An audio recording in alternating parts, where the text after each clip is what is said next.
Hello viewers, welcome back to another episode of the Free Marketeers vlog podcast, here with Martin van Staden and Mpiyakhe Dhlamini and myself, Chris Hattingh. I hope you're all doing well as we can in South Africa's current economic and social climate. Hopefully none of you live in the CBDs.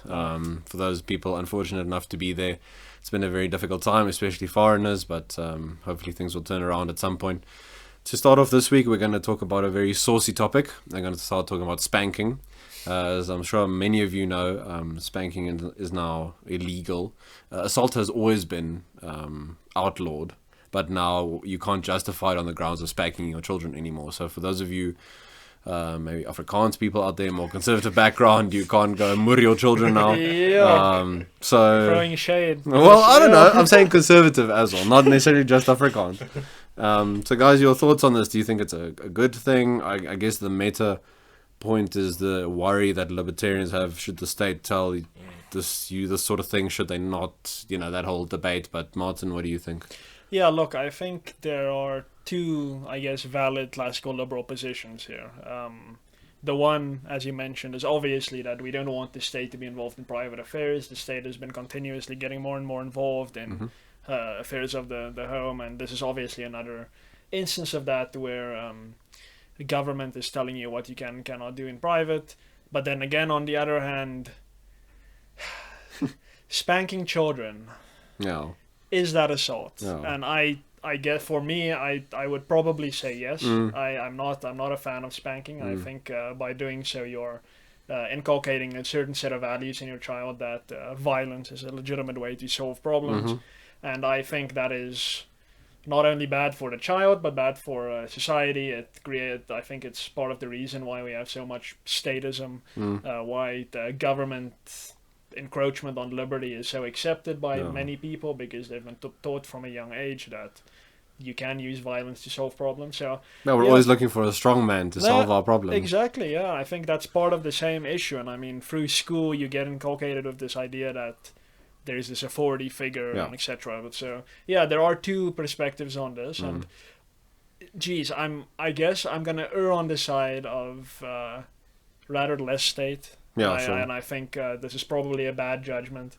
The common law doesn't arbitrarily come up with things like I think it's reasonable and moderate chastisement. That was the defense that you could use if you spanked your child, and then it wouldn't be seen as assault. So I guess I should defer to the common law and say that over the thousands of years that this developed is probably correct.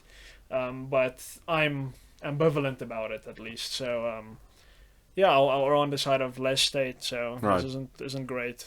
Mpiyakhe, as both a parent and I was nearly going to call you a libertarian, but a parent and an anarchist. What are your thoughts on this? I think just hitting your children is a bad idea. It's something that I continue to advocate against, but I'm not so sure about this judgment itself, because it's like, as already been said, like it's I really don't know where to stand on it. So for me it boils down is, do we allow for children to be self-owners? So can your 6-year-old child decide to leave your house if they want to? No. I mean, things like that. So if they decide to leave your house and you stop them, then if you stopped an adult like from leaving your house when they wanted to, that would be assault. It's kidnapping. Exactly. If you stop a child, then you know what I mean. Like so it's for me. These grey areas. Yeah, exactly. So I'm really not sure in terms of the legalities. I just know from my own sort of ethical or moral framework that I don't believe in hitting children generally. Like it's I think it's a very bad idea. It leads to all sorts of bad things later on. But from the legal point of view, I'm not sure. I really don't know. And where do you stand, Chris? Well, you touched on the moral aspect, so that idea of should the moral be the public, and should people's moral views on things color what the state does. So I wonder if that's not a bigger debate to have. But the problem, it comes back to me for the control of the state in the first place. If it wasn't so big, this sort of thing maybe wouldn't be such a big debate as it is now. It's all about who controls the levers of power and that whole thing, like you mentioned with the strongman as well.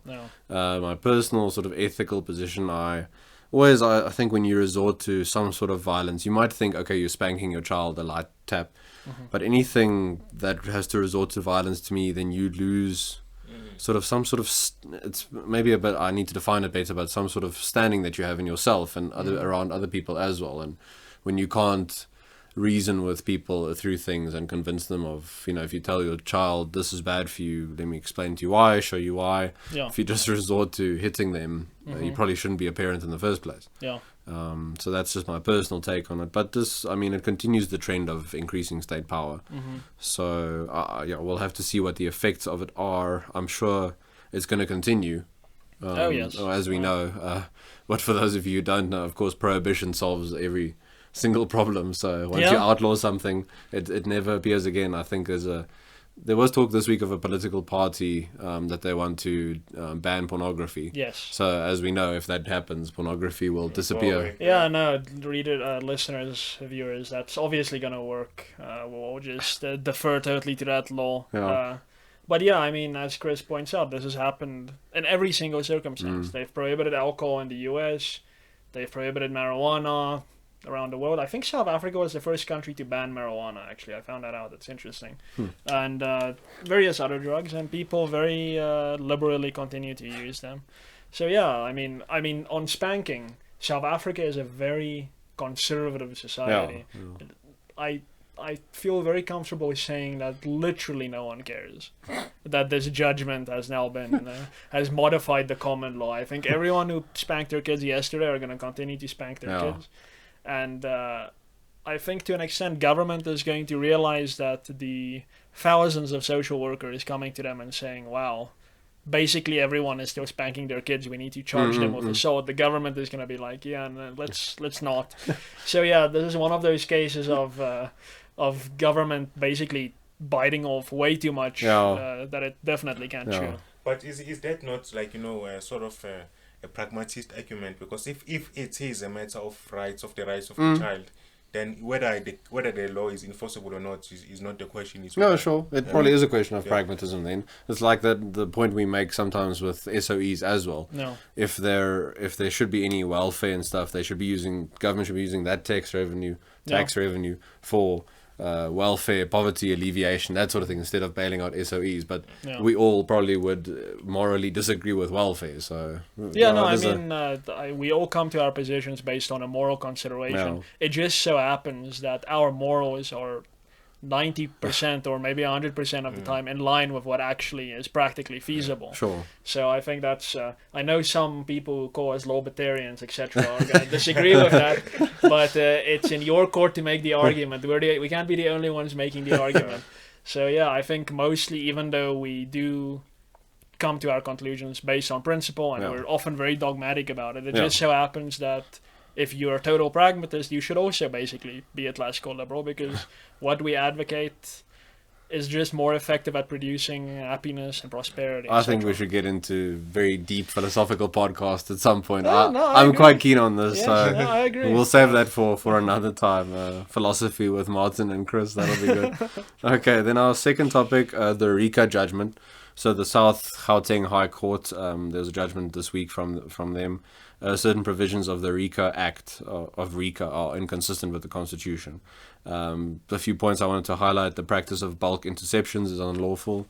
One change is into the legislation. They want to put in a piece which includes notifying the person of their surveillance in writing within 90 days. I'm not sure if that's within 90 days of the activity being finished or starting.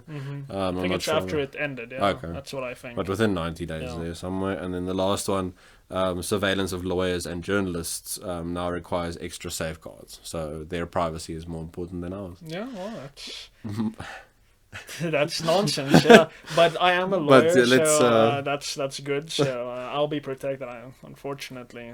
Well, I don't know. Can't we all consider ourselves journalists because we talk about daily affairs? I mean, journalism has become quite a little bit of an iffy thing nowadays. And completely, it's become less and less prestigious. So do we want to be journalists then?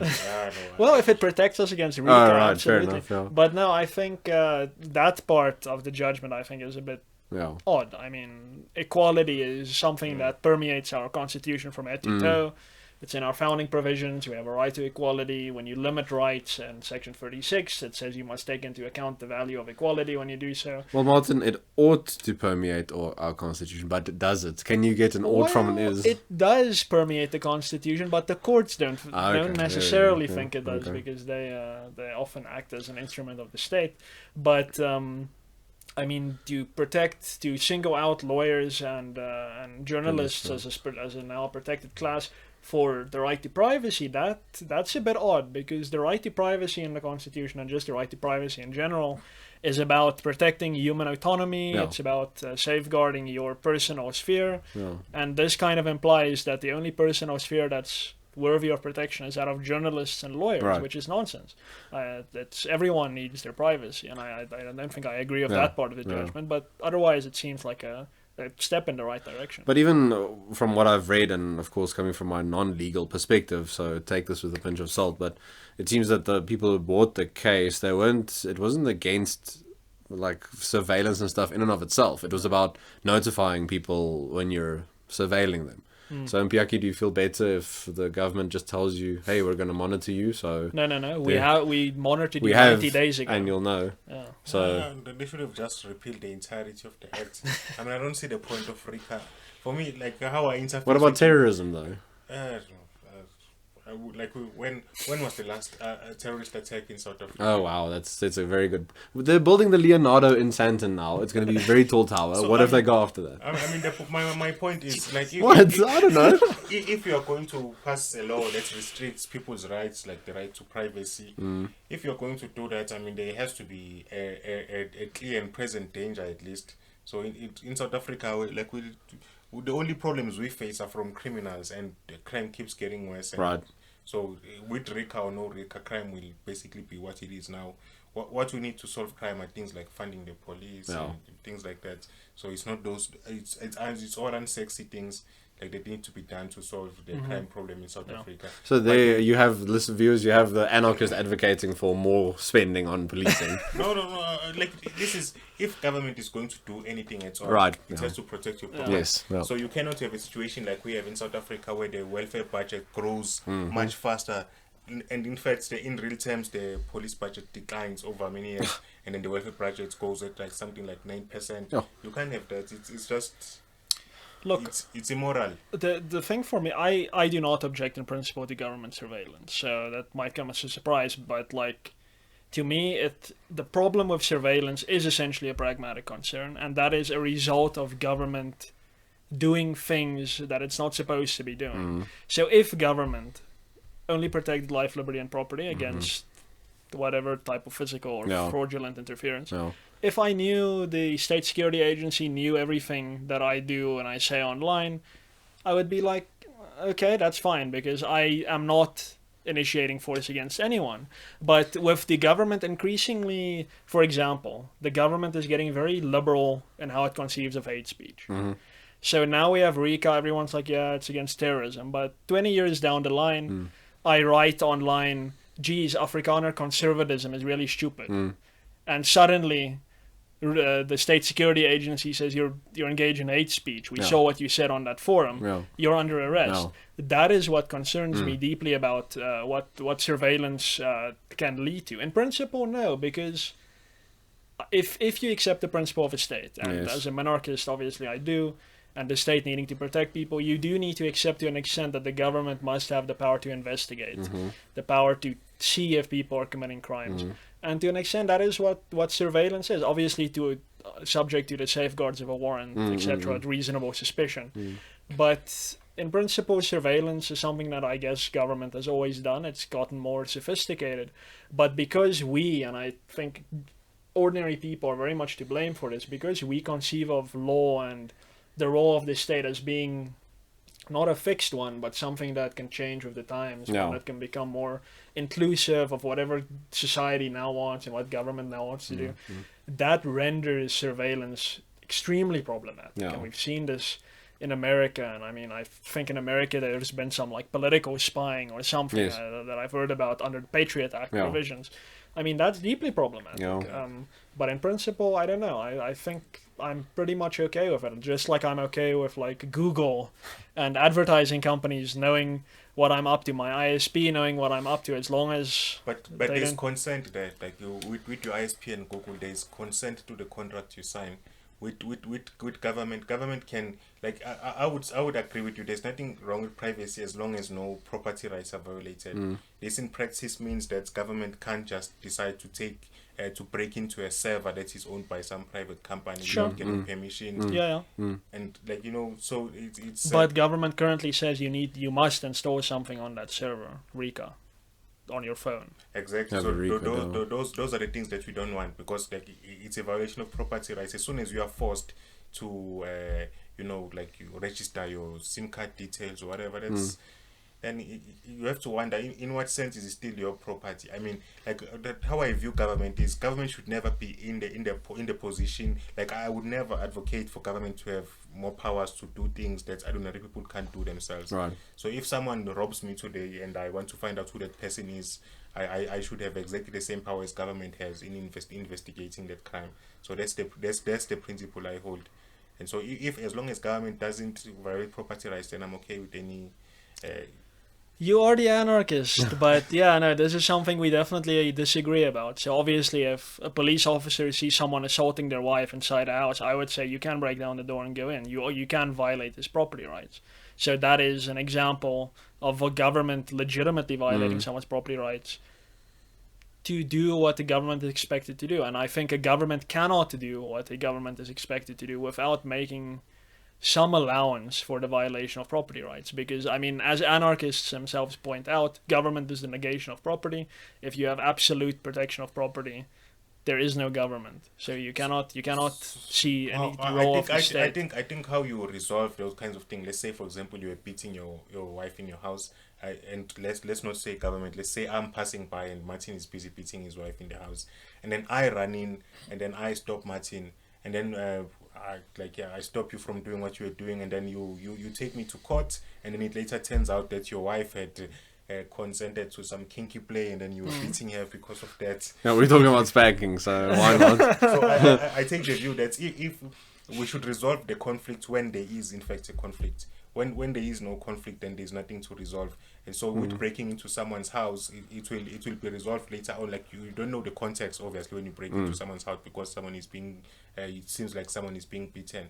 It will only be resolved like later on when they through the conflict resolution measure that is there, whether it's a court or an arbitration system, whatever it is. But then you do recognize it's an ex post facto thing, basically, and that property rights. Yeah, not property rights can't always be actionable in the present moment. Like, sometimes it will be just a matter of we wronged you, violated your property rights, so this is whatever recompense we give you, because we didn't have full possession of all the facts at the time, and so we did something that we shouldn't have done. Sometimes it will be things like that, and I that's sort of my view that I hold on things like abortion and also this the child spanking thing.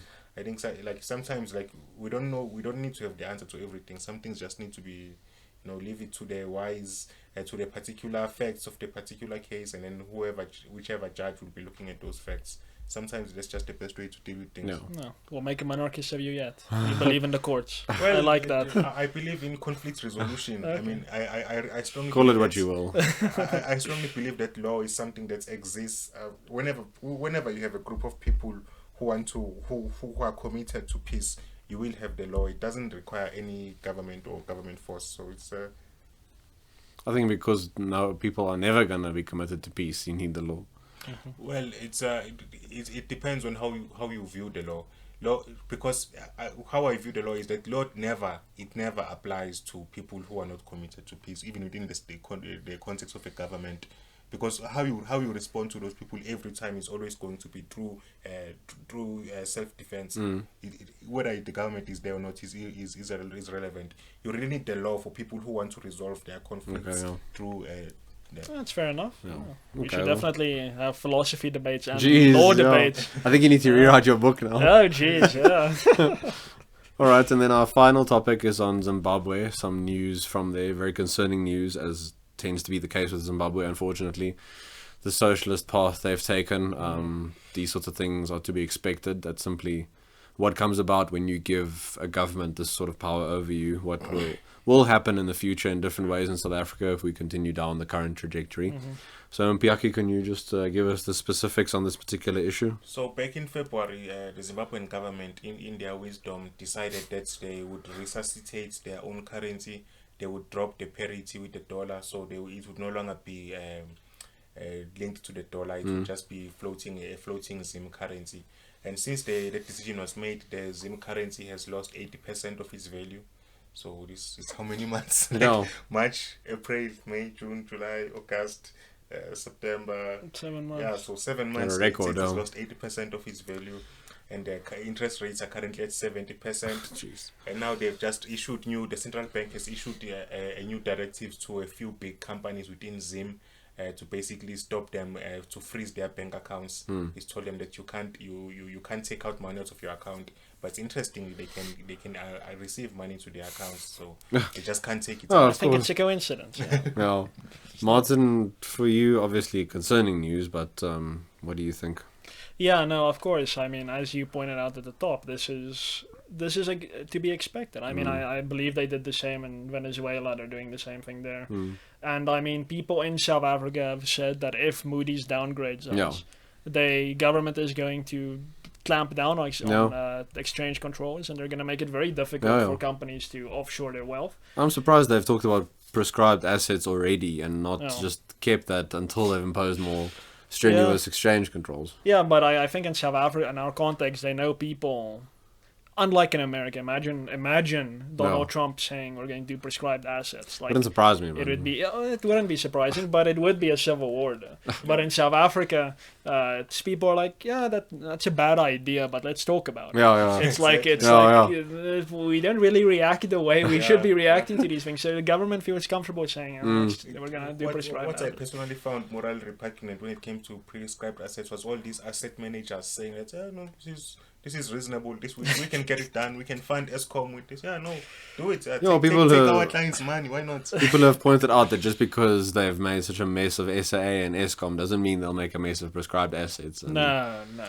And again, like I don't think ideally you shouldn't make the pragmatic argument for liberty, but it's morally wrong that the government should control your savings in the first place. But the pragmatic argument really supports. It does. Because you make the moral argument, and then you can say, even if you don't accept that, you as a person are going to be wrecked by this, and you need to appreciate that, because morality isn't just free floating. At the end of the day, it has an effect on how we live and so on.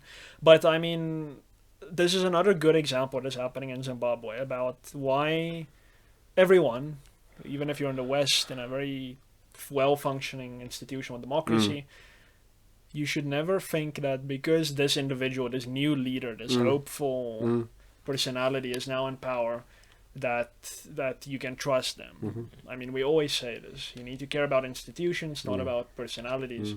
And this is the case of Mnangagwa in Zimbabwe. He came, we call it a coup. People have been very ambivalent about that, but it was a coup. Well, we're ambivalent about Mugabe's legacy as well, so... But Mnangagwa came, people put flowers in the guns of the soldiers, and everyone was like, our brave liberators, we're done with Mugabe now. And I admit, I was pretty excited around the time. I was like, they're getting rid of Mugabe. Maybe, just maybe, Zimbabwe will now become the breadbasket of Africa again. That didn't happen. It seems, from what I've heard, actually, is that it's gotten very much worse since Mugabe left. I've heard classical liberal Zimbabweans saying that it has gotten worse under this new dawn. Did they call it a new deal or something? They also had like a phrase for it. Some catchy, pithy thing. But yeah, so now Mnangagwa... It's almost like these politicians get together and decide on their slogans. Okay, they call slogan for this year. They call it the African Union. So yeah, it's... I thought Jewish people were controlling the whole world, not politicians, but... Yeah, but Clearly, I had that wrong. Politicians are literally controlling the whole world. yeah, and they admit it. Yeah, but so I mean, never trust in that single politician who you think is pretty good, because No. the chances are that he will stab you in the back. Yeah. No. Even if he calls himself like a capitalist crusader or something like that, they will undermine you at some point. You should always look at what they're actually doing rather than what they're saying. And Mpiyakhe, your thoughts on Mangongwa? Like, I surely, like, if you just have someone who's going to promise you things, and like, you know, they're different from the person who came before, it's going to be, things are going to change. Well, this is the thing. Like nothing changes sustainably without changing institutions. As Martin was making the point. And so, if like the most important institution for any country, I think, is probably property rights. Yeah. Because it allows you to be actually an individual in the first place. Right. And so, as long as Zimbabwe doesn't have that, I also read that they've committed to deracializing their property ownership, so allowing white people to own property again. Jeez, imagine that they're deracializing it in the other direction now. But what they're saying they're doing that. Yeah, that's good. I mean, I think they need that. I mean, Zimbabwe needs that. It's the right thing to do. So, and I'm glad that the international community is holding them to some of those things, investors and the likes are holding them to this thing. And it just goes to show you for South Africa that you might have your communist revolution, but at some point you are going to have to come back to the very same West and their capitalist empires. You'll go there, go back with the begging bowl and ask for investment. Yeah. It's happened literally everywhere. It happened to Russia. Mm-hmm. It's happening to Cuba now, slowly but surely. Yeah. And North Korea is also heading in that direction with some of the liberalizations that they've got to. It's like literally every single country ends up coming back with a begging bowl that goes down this path. It's the free market is always the baseline. That is the natural position. It's the default position. Any aberration is basically you stretching away from it, and it depends on how strong you are to keep away from it. But at the end of the day, your strength is going to go, and you're going back to the free market. I mean, Yanda Kumalo, the chairman of the Free Market Foundation, once put it very well in a talk he gave to the FMF youth. He said, politics tends to win in the short term, but economics, without exception, always wins in the long term. And you can play your games, it's great, it's fine, do have at it, but at the end of the day, in the final analysis, you are going to have to change your policies in a way that lets the market breathe, that lets the economy breathe, and do what it needs to do to, what do they call it, a recession is a readjustment or something, that these things just need to happen for things to return to normal. So we can play these communist and socialist games, we can even play some conservative games, but it's always going to be temporary, and at the end of the day we're going to have to liberalize. And every single socialist state has had a substantial black market, so you can't even kill the market. It's just it's interesting to see, but we know how it's going to end, so Well, just on what you said now on it being natural, the free market and stuff, I think, and for the viewers, and I'm also guilty of this, but we take for granted sort of how things are, and we think this is how life has always been, and that it is natural and stuff. And, you know, every week we talk about the issues that government perpetrates on us and how they try and violate our rights, but it took a lot of work for humanity to get to this point.